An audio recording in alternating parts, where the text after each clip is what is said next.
Sa panahon ng mabilis na impormasyon at kaliwat kanang balita, kailangan mo ng isang channel na mapagkakatiwalaan, diretsyo at para sa bayan. Ito ang Balitang Pambansa, ang iyong bagong tahanan ng mainit na issue, tunay na impormasyon at mga balitang hindi mo dapat palampasin. Mula sa mga trending na kaganapan sa social media hanggang sa mga seryosong isyong pambansa. Bantay kami sa bawat sulok ng bansa para sa iyo. Hindi lang basta chismis, kundi validated news, mga impormasyon na may batayan at mga kwento ng tunay na buhay Pilipino. At kung gusto mong laging nauuna sa kaalaman, huwag kalimutang mag-like, mag-share at higit sa lahat, mag-subscribe. Dahil sa Balitang Pambansa, balita mo, boses mo, bayan natin ito.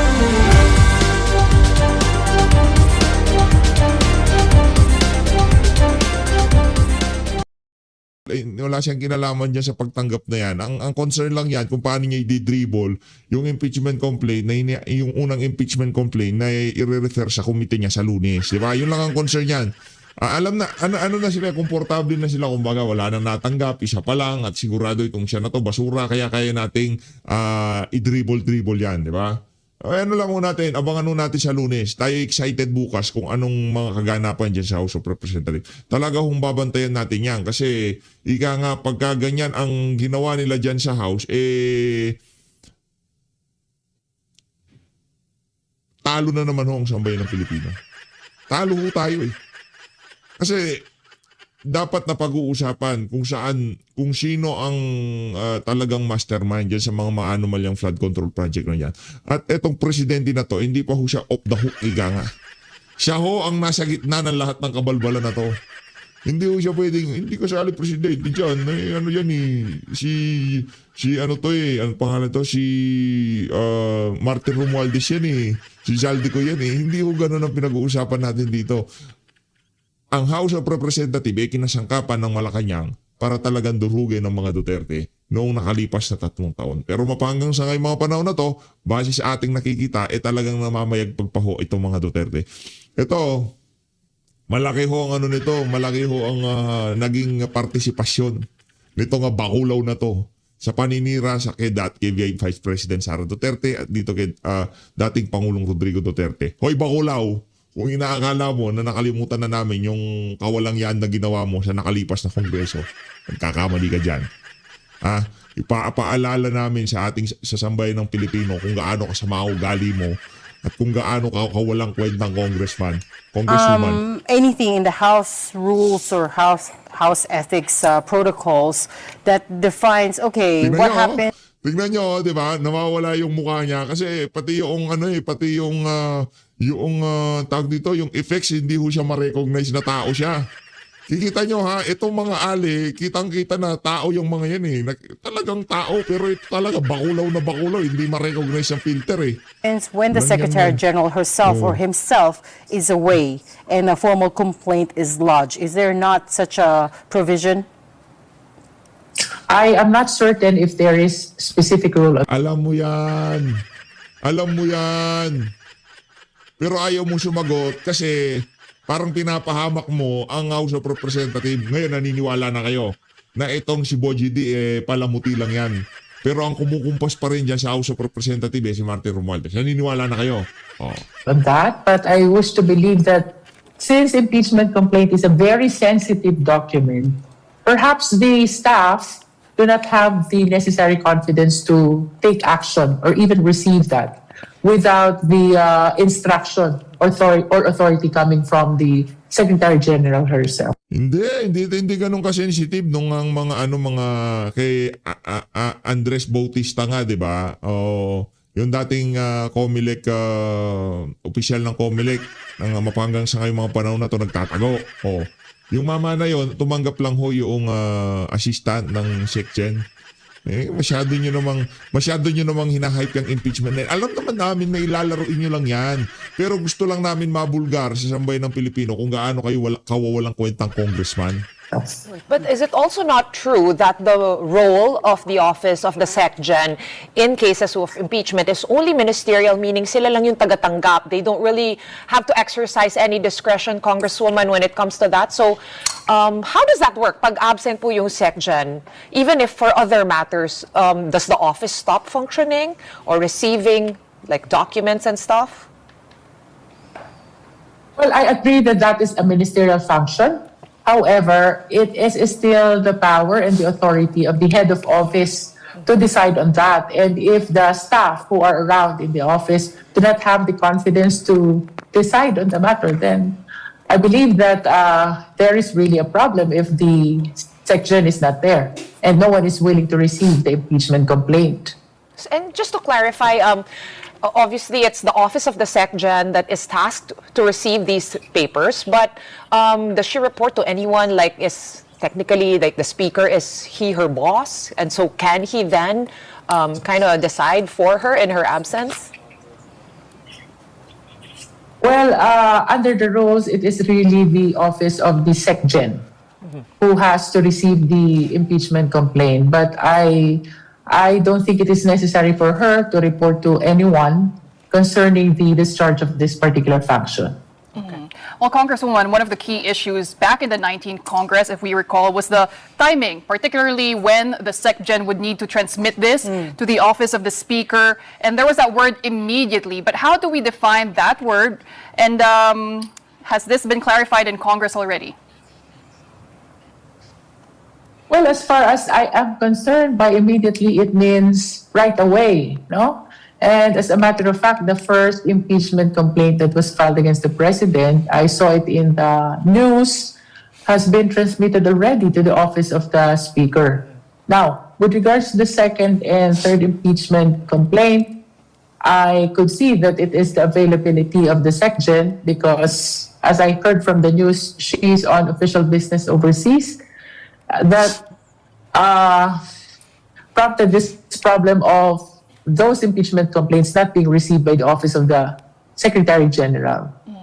And Congresswoman, as we speak, there are now 3 impeachment complaints against President Bongbong Marcos. But at what stage or what scenario would trigger a consolidation of all these complaints? I understand that after the transmittal from the office of the SecGen to the office of the Speaker, the latter has a period of 10 session days to include it in the order of business of the plenary. And then the plenary has a period of 3 session days to transmit it to the Committee on Justice. Based on the Francisco ruling, it is indeed the referral of the impeachment complaint to the Justice Committee that completes the initiation process, which means that it triggers the running of the prohibition period, which provides that there should be one impeachment complaint only against one impeachable official per year. No? So I understand that once one impeachment complaint is referred to the Justice Committee, it technically bars the subsequent impeachment complaints. Okay, And so has the first impeachment complaint against President Marcos been referred to your committee? Not yet, because we're still on recess and we will be resuming on January 6, no? Ang 26, nakita ko lang sa 26. news, it has been, that will be this coming Monday. Yes. So, ang nakita ko lang sa news, transmitted siya sa office ni Speaker, but even the referral, the inclusion of the impeachment, the first impeachment complaint in the order of business of the plenary, I think cannot be done until and unless we have resumed our session. And that will be happening the resumption of session will be happening on January 26, this coming Monday. You're right, Congresswoman. I did note it resumes January 26. I thought January 26 na because there's been so many things happening. I thought it was the last week of So many January things already. I happening. apologize for that. But have you had a chance? Okay. As a matter of fact, we have not seen each other, no? Kaya even to this time, wala pa kaming official information except those na nakikita ko sa news, no? Even the Justice Committee has not yet convened, no? Tapos yung mga Kongs, they are in their respective districts. And I think all of them are busy with their own concerns in their district. So it will be January 6 when we will be getting the official information about this impeachment Oh, complaints. so everything you know about the first impeachment complaint, you've seen on the news. You haven't seen the hide nor hair of the Yeah. actual complaint. Yeah. And having said that, Nasusubaybayan ko lang sila sa news eh. Sabay-sabay lang Kami na tayo. magbabasa for you, Congresswoman. so Congresswoman, having said that, no, so Monday pa magre-resume yung session. That means the second and the third complaint are not, kumbaga, in trouble or in danger of just falling out of circulation. I mean, there is still time. Although the third group said they will not refile on Monday, the second one says they left a copy there. I guess good faith na lang talaga come Monday. I cannot comment on that because it really depends on the members of the House once they reach the plenary, no? Kasi as you have said, hindi pa sila na-receive sa office ni SecGen. After that, there should be transmittal to happen from office of SecGen to Speaker. And then from Speaker, 10 session days ba to refer it to the plenary, no? So kung mag-abot-abot sila sa plenary, it really depends on the House members what they're going to do about it, that there are 3 impeachment complaints. And what is your sense? I know you haven't seen your colleagues yet, but I'm sure you have chat groups, Congresswoman. As early as now, are your colleagues preparing, and you as well, and your co-members at the Committee on Justice? Ayaw nilang magpaabala eh. They don't want to think They're about busy in it. their respective districts eh. No? Pero ako kasi, I am a conservative type of lawyer and I really stick to the rules. So, my concern is, Stick to the rules. Okay lang sana kung hindi namin nakita kung paano ka bumalagbag doon sa hearing ni VP Sara. Stick to the rules, stick to the rules. to take care and receive of the impeachment complaint, which will be referred by the plenary to the Justice Committee. No, actually, what's happening in the office of the Secretary General is really exclusive upon her. What's happening in the office of the Speaker is exclusive upon him. What's happening or what will gonna happen in the plenary will depend really on the members of the House. Right now, we are 313. No? So kung mag-abot-abot yan sa floor, sa plenary, it depends on them whether the first impeachment complaint will be referred to the Justice Committee, which will technically bar the proceeding with respect to the 2 subsequent complaints, no? Or should they consider transmitting all these 3 at the same time? If that will happen, then we will be prompted. As far as I know, we will be prompted to consolidate these 3 impeachment complaints before the Justice Committee. But Congresswoman, at the same time, there's a big question mark when it comes to the impeachment process because the Supreme Court has yet to rule on this pending motion for reconsideration on the impeachment complaint last year. Given that uncertainty, Congresswoman, aling rules po ba ang susundan ng Committee on Justice while we await a decision of the Supreme Court? You're correct about that, no? But we have to distinguish under what mode ba is this impeachment complaint being filed, no? Let us share to our kababayan, our fellow countrymen. Dalawa po ang modes of filing an impeachment complaint. One is by private individual, sponsored by a House member. And this is the case in the first impeachment complaint against the President. It can also be done by the House member himself, at least for the first mode, yung dalawang yon, no? But for the second mode, ito po yung filed and verified by at least 1/3 of the members of the House. And this is what happened in the impeachment complaint against Vice President, which was declared by the Supreme Court as unconstitutional. However, there is a pending motion for reconsideration Yan na of the House. naman yung motion na yan. Alam mo naman na wala nang bitaw yung motion na yan. Sige na, okay na. May matalaga tang si Luis Tro. Of Representatives, which remains unresolved by the Supreme Court. To me, that decision of the Honorable Supreme Court hasn't ripened yet into a jurisprudence because it hasn't reached its finality because of the pendency of the MR. No? Now, I am sharing these two important modes to answer your question, anong gagawin? Halimbawa, merong subsequent or second impeachment complaint. It depends. If it will be filed under the first mode, then referral to the Justice Committee is mandatory. Now, if it will be filed under the second mode, similar to the first impeachment complaint, na supported ng one-third, there lies the problem. Because the question is, what rule are we going to apply? No? If we will be following the decision of, if the House of Representatives, because this is not my call, this is the call of all the members, if the HREP will be following the decision of the Supreme Court, technically we are withdrawing already our motion for reconsideration. No? And we have to understand also, itong notice and hearing requirement really does not appear under the Constitution and under the present rules. Nasama lang to because of the Supreme Court decision, no? Nonetheless, I wish to express my highest regard and respect to the Supreme Court, and we recognize them as the final arbiter of all controversies arising from laws and rules which are being interpreted, no? Now, if we will do the other way, follow the letters of the Constitution, which is my type of lawyer because I am conservative, I stick to the rules.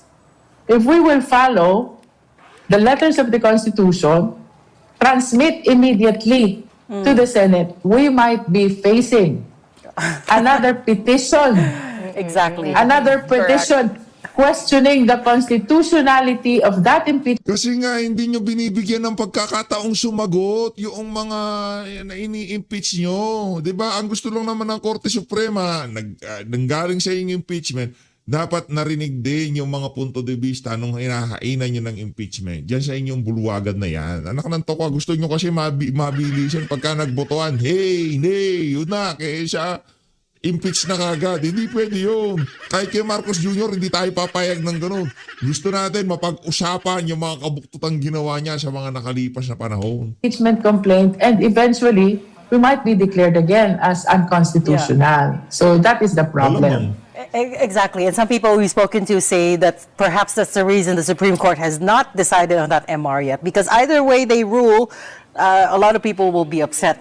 But Congresswoman, I'm sure you're also well aware. Wala na, ayoko na tong si Luistro. Masyado nang, tingnan nyo, hindi siya nakukuha kasi pati yung filter natin nakikita na hindi siya tao. Bakulaw ho talaga yung si Jingy Luistro. Dito ho tayo kay Atty. Trixie. Buti pa to, talagang ika nga matinutong abogado na to, hindi kagaya nito si Jingy Luistro. Game!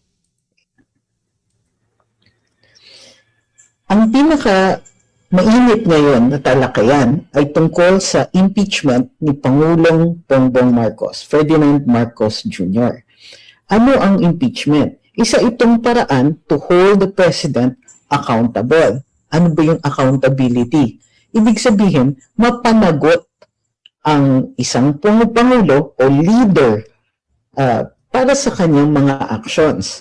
Ngayon, ginagarantiya ng 1987 Constitution na immune from suit, bukod tanging immune from suit ang ating Pangulo.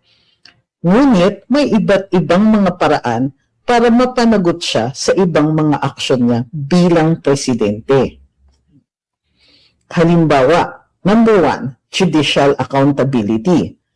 Ang Korte Suprema ay maaaring declare, may power sila to declare official acts, executive orders, proclamations, memoranda, circulars as unconstitutional. So makikita natin na itong listahan po na ito na inuumpisahan natin ngayon ay tungkol sa accountability for official acts. Okay. So, sa mga acts niya, katulad ng paglalabas ng mga unconstitutional na executive orders or other issuances o iba't iba pang mga utos ng Pangulo, maaaring i-reverse ito ng Korte Suprema. Now, kapag umakyat ang isang kaso on official act of the President, hindi po ito criminal case. Kung hindi, isa itong civil case para i-strike down o i-reverse ang kanyang mga desisyon o kanyang mga official acts. O, ang halimbawa nito, noong panahon ni President Pinoy, strike down ng Korte Suprema yung Priority Development Assistance Fund o yung iba't ibang bahagi ng DAP o Disbursement Acceleration Program ng mga dating administrasyon. Maaari rin gumamit ng writ of amparo o habeas data kung sakasakaling may mga puwersa na pinag-utusan ng Pangulo na mag-surveillance o mag-conduct ng iba't ibang mga acts na posibleng meligro ang seguridad ng mga individual. Pangalawa, political accountability. Ang Congress maaaring mag-imbestiga ng mga acts ng ating Pangulo, legal or otherwise. Ito ang mga paraan. So halimbawa, dahil may power of the purse ang Kongreso, ito po ang nag-review at nag-approve ng national budget. Pwede silang mag-defund ng ilang mga proyekto kung sa tingin nila hindi ito naaangkop. Maaari din silang mag-reject ng confidential or intelligence funds. Alam na alam natin to. Maaari din silang mag-realign ng mga budget para hindi matuloy ang ilang agenda ng Pangulo. Sakop ito ng political decisions ng Kongreso. Maaari din silang mag-conduct ng oversight hearings. Ano to? Ibig sabihin, binabantayan ng Kongreso ang pag-execute ng batas ng executive. Kung paano nila ginagampanan ang kanilang role bilang executive. O halimbawa, naglabas ng isang batas ang Kongreso, maaari silang magkaroon ng oversight hearings kung tama ba ang pag-execute ng batas. O kung mali, ano ba ang dapat palitan doon sa batas.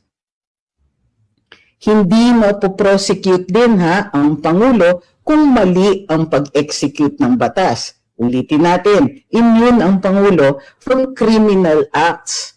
However, doon sa official acts, maaaring baguhin ng Kongreso yung batas o sabihin na hindi ito angkop doon sa kanilang intensyon para gawin yung batas na yon. In some instances, pumupunta ang Kongreso sa Korte Suprema para i-reverse ang desisyon ng executive to execute the law in a certain way. May Commission on Appointments. Matagal na natin pinag-uusapan ito.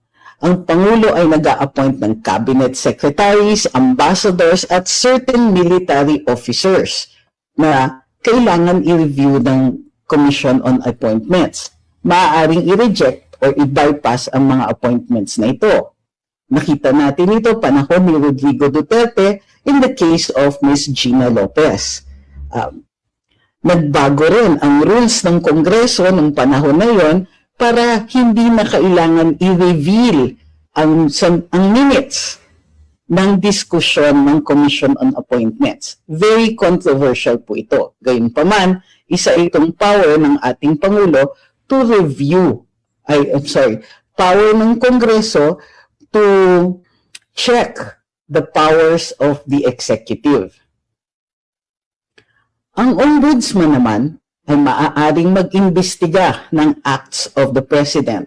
And yes, nakikita natin na mayroong kasong nakahain sa Ombudsman against the Vice President. Allowed din po ito even if she is an impeachable official.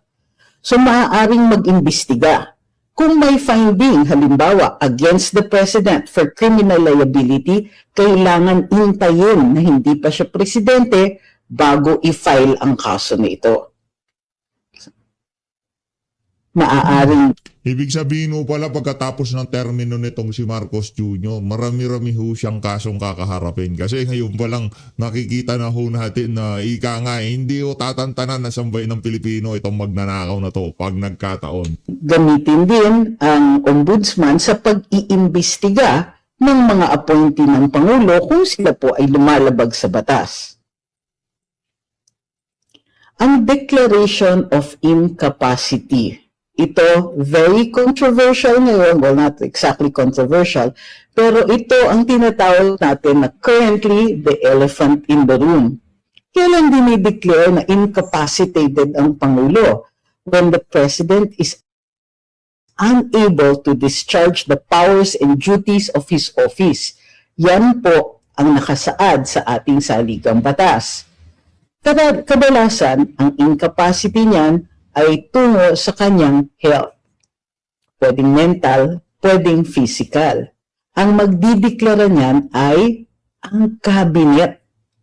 Kung ang mayorya ng gabinete ay tingin nila hindi nakakayanin ng Pangulo na gampanan ang kanyang mga duties at mga obligasyon, maaari nilang padalan ng written declaration ang Senate President at ang Speaker of the House para i-attest or i-certify na hindi na po kinakaya ng Pangulo ang pag-discharge ng powers and duties of his office. Maaari ba, halimbawa, isang ordinaryong mamamayan mag-petisyon na ideklara ng gabinete yan? You can try. Pero, in the end, this is a discretion that is exercised by the cabinet. So, pwede ba silang i-compel? Posible kung mayroong grounds para ipakita ang incapacity ng Pangulo. And by the way, base sa latest jurisprudence, burden ng taong nagpe-petition kung paano patutunayan yun. Social and public accountability. So, ito yung sinasabi natin. Rallies, yung mabababang ratings ng Pangulo, ito ay nagdi-deliver ng some sort of accountability. Bakit? Well, ultimately, yung gauge ng public dissatisfaction sa isang sitting president will indicate the extent of his influence after his term. Wala po tayong nakikita na kahit sino mang presidente na, except for Duterte siguro, na hindi nag-worry tungkol sa susunod na presidente, lalong-lalo na kung kontrapartido. Of course, they will be concerned about the possibility of cases being filed against them after their term. Ano pa ang pwedeng paraan para ma-check ang powers ng isang Pangulo? Well, originally, the intent of the Freedom of Information Bill was a means to keep the executive good.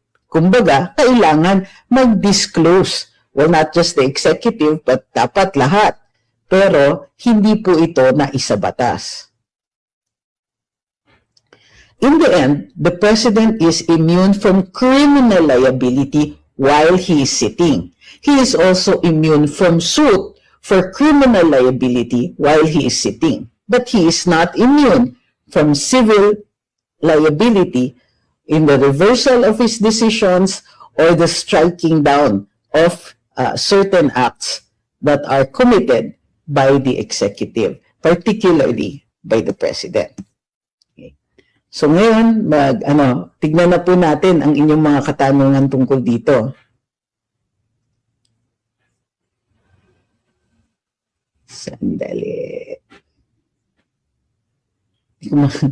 Dali lang po Unahin natin dito sa TikTok. Magpapasalamat pala ako dun sa ating mga gifters. Ubod ng sipag at tuloy-tuloy ang inyong suporta para sa Luminous. Maraming salamat po sa inyo.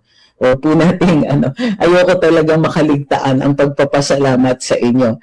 So particularly dito, 127 Angeli, Dominette Jules. Magandang gabi at salamat po. Good evening kay Lou. Salamat. Sino pa ba? Maraming salamat sa lahat, ha. Angeli uli. Uy, ang sisipag talaga. Thank you very, very much po. Thank you very Thank you much. kay Maoko for your support. At kay Vinoy. Tinatanong ni Vinoy, paano po nakalabas ng rehab si Trillian? Malakas pa rin tama niya. Grabe ko sa kanya. Although, I understand yung current or many of the opinions against Senator Trillanes. Dami na namang Thank galit you sa to kanya. Bong Mas 24.